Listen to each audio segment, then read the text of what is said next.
నమస్కారం. ఈటీవీ 360కి స్వాగతం. ముందుగా ప్రధానాంశాలు.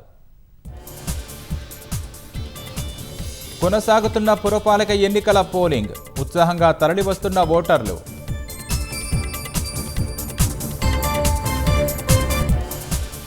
ఏడు కార్పొరేషన్లు, 116 మున్సిపాలిటీల్లో పటిష్ట భద్రత, అవాంఛనీయ ఘటనలకు తావు లేకుండా బందోబస్తు.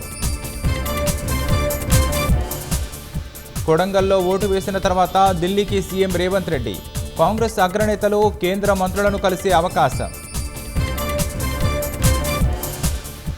ఓఆర్ఆర్ పరిధిలో 3 కార్పొరేషన్లు ఏర్పాటు, జీహెచ్ఎంసీ, సీఎంసీ, ఎంఎంసీగా విభజించిన సర్కార్. నెయ్యి కల్తీపై టీటీడీ ల్యాబ్ ముందే చెప్పిన చర్యలు శూన్యం, భోలేబాబాకు మరిన్ని ఆర్డర్లు ఇచ్చిన నాటి పాలక మండలి. మార్చి 9న ఓం బిర్లాపై అవిశ్వాసం మీద చర్చ, వెల్లడించిన లోక్సభ సెక్రటేరియట్ వర్గాలు. ఢిల్లీలో తెరిచి ఉంచిన డ్రైనేజీలో పడి మరొకరి మృతి, 5 రోజుల వ్యవధిలో రెండో ఘటన.